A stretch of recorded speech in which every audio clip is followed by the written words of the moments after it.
یہ عالم فانی ہے،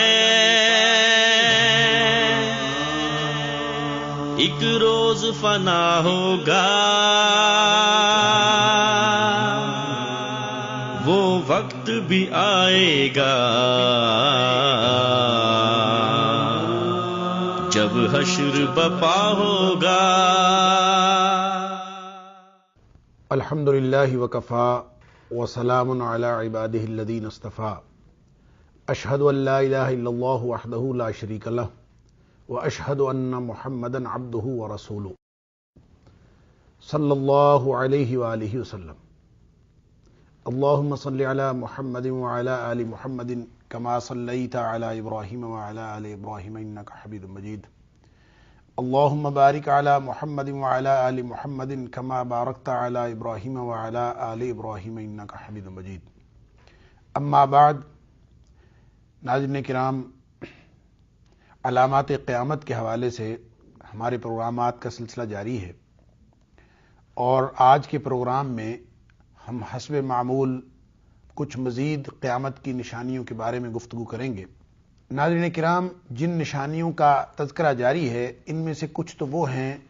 جو تاریخ کے اندر وقوع پذیر ہو چکی ہیں، اور بہت سی ایسی نشانیاں ہیں جن کو ہم فی زمانہ وقوع پذیر ہوتا ہوا دیکھ رہے ہیں، اور کچھ نشانیاں وہ ہیں جو قرب قیامت بالکل قریب جب قیامت آ جائے گی اس وقت وقوع پذیر ہوں گی۔ تو اس وقت جو نشانی میں آپ کے سامنے رکھنے لگا ہوں یہ بخاری شریف کی حدیث کے مطابق ہے، اور نبی پاک صلی اللہ علیہ وآلہ وسلم نے ایک گروہ کے ظہور کا اشارہ فرمایا، بلکہ آپ نے ان کی کچھ نشانیاں بھی بیان فرمائیں کہ ایک گروہ جو ہے وہ ظاہر ہوگا، اور یہ اس وقت ظاہر ہوگا جس وقت لوگ آپس میں افراتفری اور فرقہ بندی اور گروہوں کا شکار ہوں گے۔ جب نبی پاک صلی اللہ علیہ وآلہ وسلم نے ایسے موقع کی نشاندہی فرمائی اور اس موقع پر وہ گروہ ظاہر ہوگا، تو عام طور پر یہ کہا جاتا ہے کہ خوارج کا جو ظہور ہوا، خارجی لوگ جو نکل گئے، نبی پاک صلی اللہ علیہ وآلہ وسلم کے فرمان کے مطابق دین سے نکل گئے، آپ نے ان کی کچھ نشانیاں بھی بیان فرمائیں۔ حضرت علی رضی اللہ تعالیٰ عنہ کے دور میں یہ واقعہ رونما ہو چکا ہے، تو یہ ان کے بارے میں نبی پاک صلی اللہ علیہ وسلم نے فرمایا۔ ناظرین کرام، جیسا کہ میں نے عرض کیا کہ بخاری اور مسلم شریف کی حدیث ہے، اور بخاری شریف میں حدیث کا نمبر ہے 3610، اور اسی طرح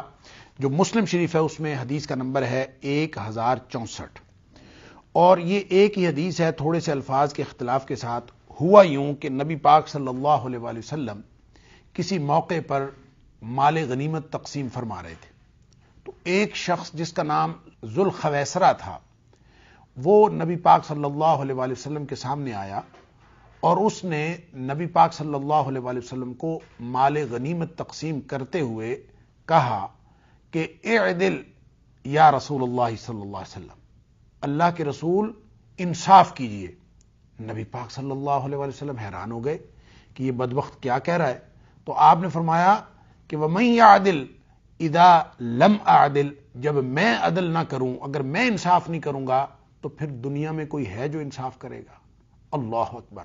تو اس موقع پر نبی پاک صلی اللہ علیہ وآلہ وسلم نے فرمایا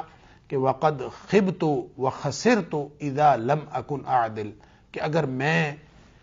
انصاف نہ کروں اور انصاف سے اور عدل کے تقاضوں کو ملحوظ رکھتے ہوئے مال تقسیم نہ کروں، تو ایک تو یہ بات ہے کہ پوری دنیا میں، بلکہ کائنات میں کون ہے جو انصاف کرے گا اگر میں انصاف نہ کروں؟ اللہ اکبر۔ اور دوسری بات آپ نے فرمائی، میں تو پھر ناکام ہو گیا، میں تو پھر نامراد ہو گیا اگر میں انصاف نہ کروں۔ اس موقع پر حضرت عمر فاروق رضی اللہ تعالیٰ عنہ کو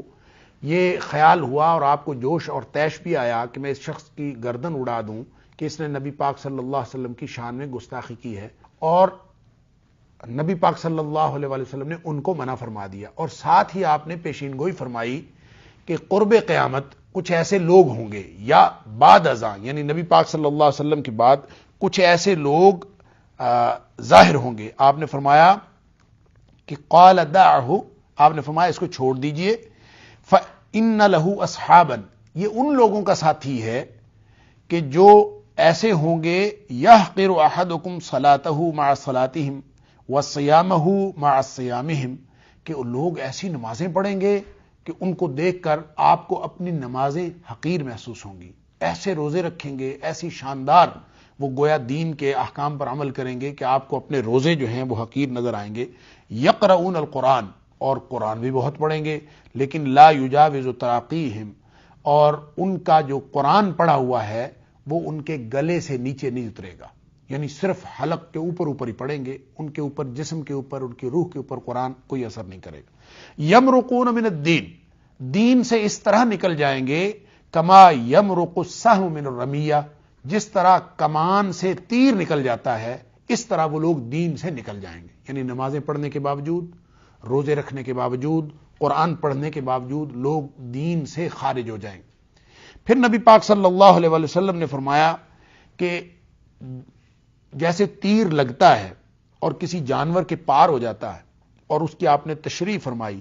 کہ تیر نکل جاتا ہے، اس کو خون لگا ہوتا ہے، پتہ بھی نہیں چلتا کہ کس وقت یہ اندر سے نکل گیا، تو اس طرح یہ لوگ جو ہیں وہ دین سے نکل جائیں گے۔ پھر نبی پاک صلی اللہ علیہ وسلم نے ان کی ایک نشانی بیان فرمائی، فرمایا کہ آیتہم رجل سودا، کہ ان کی ایک نشانی یہ ہے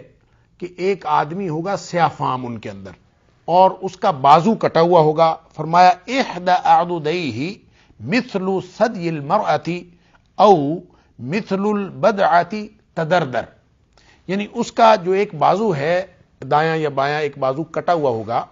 اور وہ کٹ کے آگے سے بالکل گول مٹول ہوا ہوگا، اور جیسے تھر تھراتا ہوا گوشت ہوتا ہے اس طرح سے اس کا بازو ہوگا، اور ہوگا وہ سیاہ فام شخص۔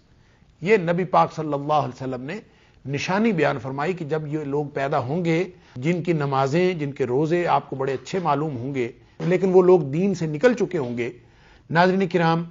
اس حدیث کے راوی ہیں حضرت ابو سعید خدری رضی اللہ تعالیٰ عنہ۔ اب اس حدیث کا اطلاق کیا صرف ان خوارج پر ہوتا ہے جو حضرت علی رضی اللہ تعالیٰ عنہ کے دور میں ہوئے؟ حضرت علی رضی اللہ تعالیٰ عنہ کے دور میں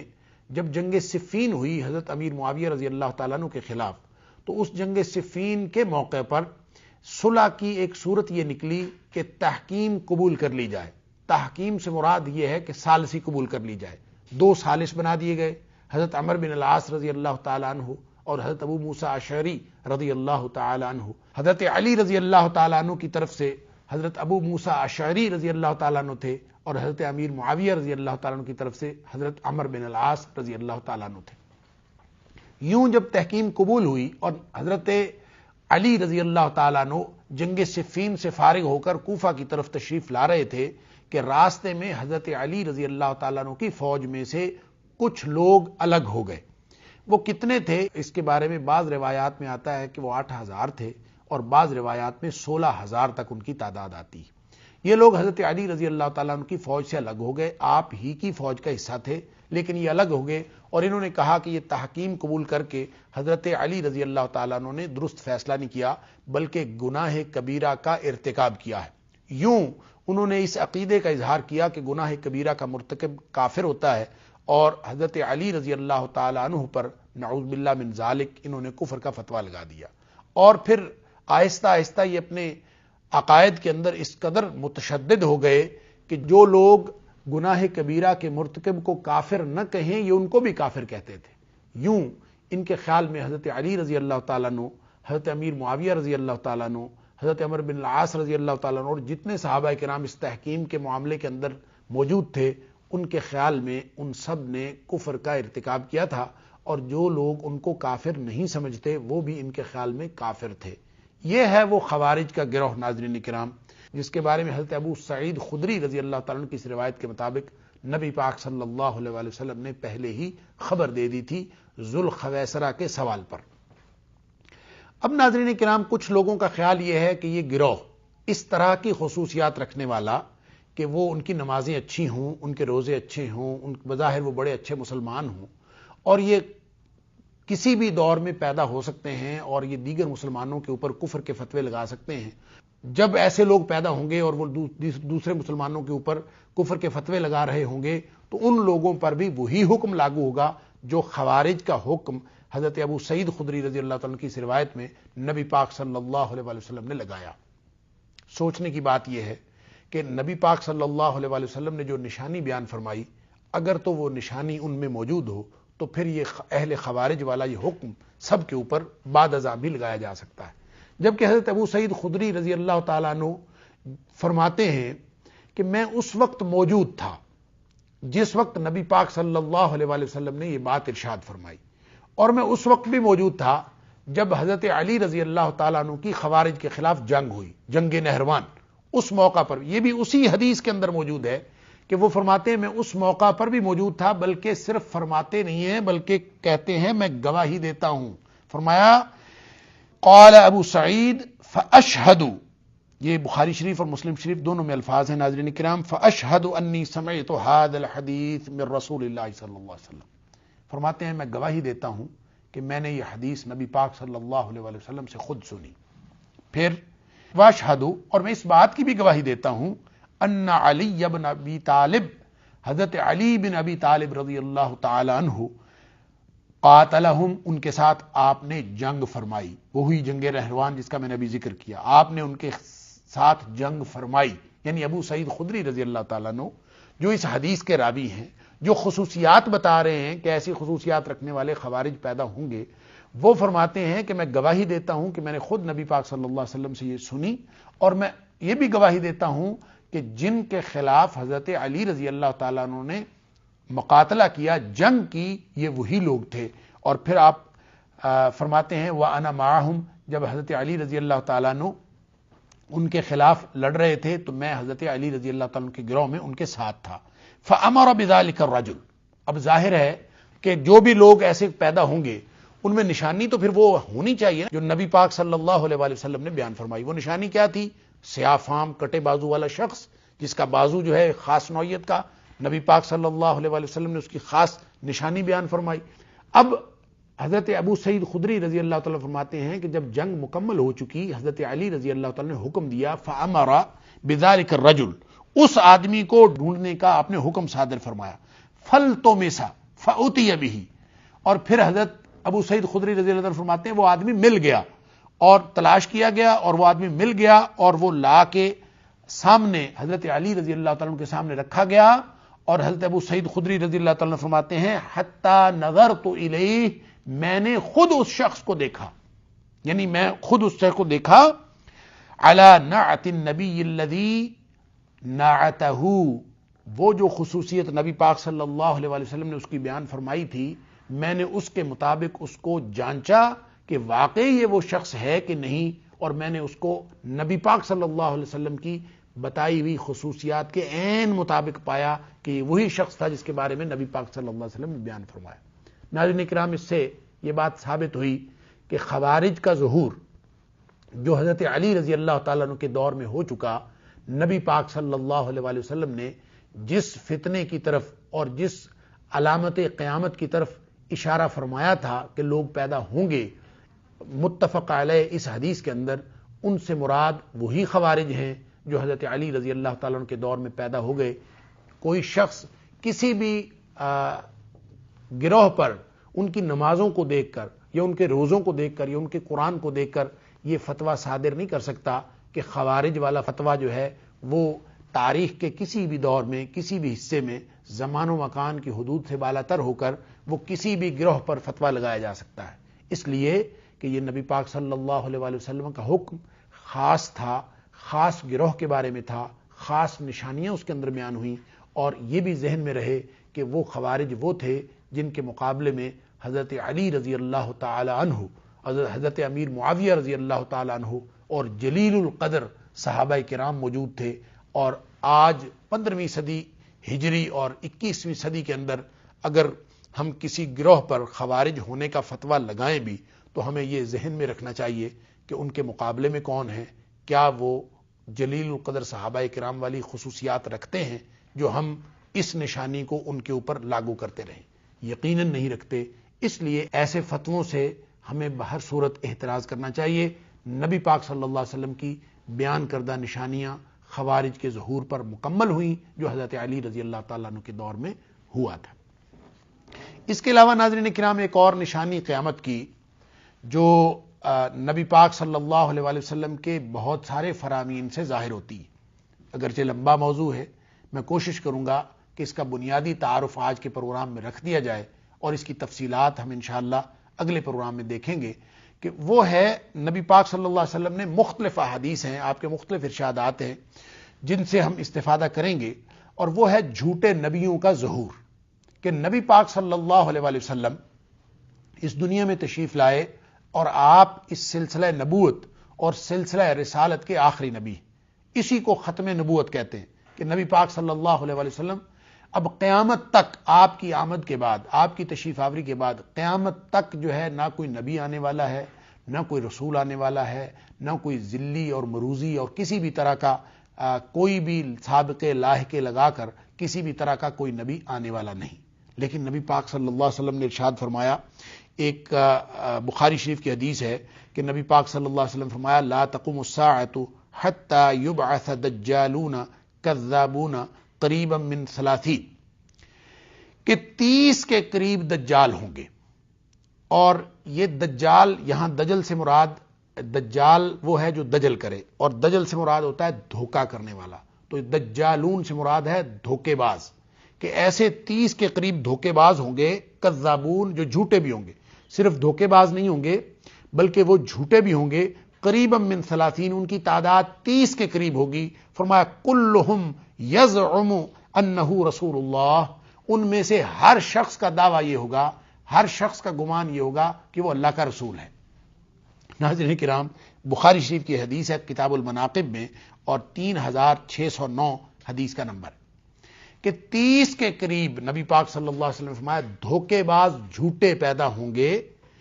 قیامت تک، لا تقوم الساعہ، اس وقت تک قیامت قائم نہیں ہوگی جب تک یہ 30 جھوٹے اور دھوکہ باز ظاہر نہ ہو جائیں، جن میں سے ہر ایک کا دعویٰ یہ ہوگا کہ وہ اللہ کا رسول ہے۔ اس کا مطلب یہ ہے کہ جھوٹے نبی ہوں گے، اور یہ قیامت تک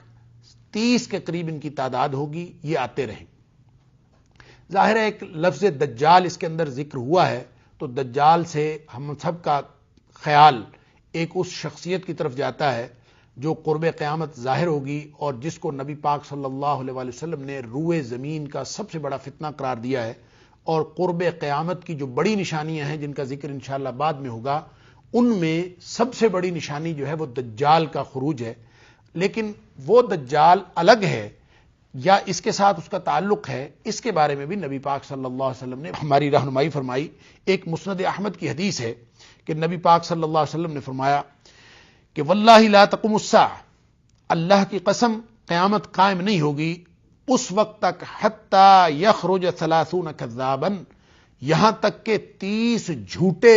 ظاہر نہ ہو جائیں۔ گویا اس سے مراد وہی 30 جھوٹے ہیں جن کو نبی پاک صلی اللہ علیہ وسلم نے بخاری شریف کی حدیث میں دجالون کذابون فرمایا، دھوکے باز بھی ہیں اور جھوٹے بھی ہیں۔ فرمایا آخرہم الاعور الدجال ممسوح العین الیسری، آخری ان میں سے جو ہوگا وہ کانا دجال ہوگا، جس کی بائیں آنکھ جو ہے وہ مٹی ہوئی ہوگی۔ اب اس کا مطلب یہ ہے کہ وہ کانا دجال جو روئے زمین کا سب سے بڑا فتنہ نبی پاک صلی اللہ علیہ وآلہ وسلم نے قرار دیا ہے، وہ سب سے بڑا فتنہ اسی سلسلے کی ایک کڑی ہے کہ یہ 30 جو دجال ہوں گے یا 30 جو جھوٹے نبی آئیں گے، یہ بھی اسی سلسلے کی ایک کڑی ہوں گے۔ یعنی یہ تاریخ کے مختلف موڑوں کے اوپر، تاریخ کے مختلف زمانوں کے اندر یہ ان کا ظہور ہوتا رہے گا۔ کچھ لوگ چھوٹے دجال، چھوٹے دھوکے باز یہ آتے رہیں گے، حتیٰ کہ بالآخر قرب قیامت وہ بڑی نشانی ظاہر ہوگی، اور وہ کانا دجال جس کے ماتھے پر لکھا ہوگا کافر، نبی پاک صلی اللہ علیہ وسلم کے فرمان کے مطابق وہ ظاہر ہوگا۔ تو اس کا مطلب ہے یہ جو نبی ظاہر ہوں گے یہ اسی قبیل سے ہیں یا اسی طرح کے لوگ ہیں، اور اسی کا ایک گویا اسی سلسلے کی ایک کڑی۔ نبی پاک صلی اللہ علیہ وسلم نے اسی بات کو ایک اور حدیث میں کچھ اور طرح سے بیان فرمایا۔ اس حدیث کے راوی ہیں حضرت سیدنا حذیفہ بن یمان رضی اللہ تعالیٰ عنہ، اور یہ حدیث میں ناظرین کرام مسند احمد کی ہے کہ نبی پاک صلی اللہ علیہ وسلم نے فرمایا، ہم یہ تینوں حدیثوں کا جائزہ بعد میں اکٹھا لے لیتے ہیں، کہ آپ نے فرمایا فی امتی کذابون دجالون، میری امت میں جھوٹے لوگ پیدا ہوں گے اور دھوکے باز لوگ پیدا ہوں گے. فرمایا کتنے ہوں گے؟ 27 اور یہ ان کی جو تعداد ہے یہ 27 ہوگی. وہاں فرمایا قریباً من 30 کہ 30 کے قریب ہوں گے، قریباً من 30 کہ 30 کے قریب ہوں گے. یہاں فرمایا کہ ان کی تعداد اسپیسیفکلی 27 ہے، گویا 30 کے قریب کا ڈیجٹ 27 بھی ہے. تو فرمایا 27 یہ 27 ہوں گے. منہم 4 نسوہ، 4 نسوہ. ایک اور بات یہاں پہ ایک ایڈیشنلی نبی پاک صلی اللہ علیہ وسلم نے فرما دی کہ اس میں 4 عورتیں بھی ہوں گی، یعنی سارے مرد نہیں ہوں گے بلکہ 4 عورتیں بھی ہوں گی جو کذاب ہوں گی اور دجال ہوں گی، یعنی دھوکے باز بھی ہوں گی اور جھوٹی بھی ہوں گی. فرمایا دعویٰ تو انہوں نے کیا کہ ہر شخص، جو بخاری شریف کی حدیث میں فرمایا کہ ہر شخص ان میں سے دعویٰ کرے گا کہ انہو رسول اللہ، کہ وہ اللہ کا رسول ہے. ہر شخص کا دعویٰ یہ ہوگا. یہاں اس حدیث میں 27 لوگوں کا تذکرہ فرمانے کے بعد فرمایا کہ وَإِنِّي خَاتَمَ النَّبِيِّينَ، میں نبیوں کو تکمیل کرنے والا، نبیوں کی تکمیل کرنے والا میں ہوں، یعنی نبوت ختم ہو گئی. لا نبی بعدی، میرے بعد نبی تو ہے ہی کوئی نہیں. اس کا مطلب یہ ہے کہ جو شخص بھی نبی پاک صلی اللہ علیہ وآلہ وسلم کے بعد نبوت کا دعویٰ کرتا ہے، وہ کسی بھی طرح کی نبوت ہے، وہ کسی بھی طرح کا اپنے آپ کو نبی پاک صلی اللہ علیہ وآلہ وسلم کی جانشینی میں مروزی یا ذلی نبی ہونے کا دعویٰ کرے یا کسی بھی طرح کی نبوت کا دعویٰ کرے، گویا کہ وہ جھوٹا ہوگا، وہ کذاب ہوگا، وہ دجال ہوگا. ناظرین کرام، ختم نبوت کا کیا مطلب ہے اور نبی پاک صلی اللہ علیہ وآلہ وسلم کی اس بیان فرمائی ہوئی احادیث کا صحیح اطلاق کیا ہے، اس کے بارے میں انشاءاللہ ہماری گفتگو کا سلسلہ اگلے پروگرام میں بھی جاری رہے گا. ہم اس کے مختلف پہلوؤں پر غور کرنے کی کوشش کریں گے اور نبی پاک صلی اللہ علیہ وآلہ وسلم کے فرامین سے رہنمائی حاصل کرنے کی کوشش کریں گے. تب تک کے لیے اجازت دیجیے. وآخر دعوانا ان الحمدللہ رب العالمین. السلام علیکم ورحمۃ اللہ وبرکاتہ. سوچا بھی کبھی تو نے کیا حال تیرا ہوگا، پیوست تیرے دل میں جب تیر قضا ہوگا. آئے گی قیامت جب اٹھ جائیں گے سب پردے، دیکھیں گی وہ آنکھیں جو کانوں نے سنا ہوگا. یہ عالم فانی ہے، ایک روز فنا ہوگا. وہ وقت بھی آئے گا جب حشر بپا ہوگا.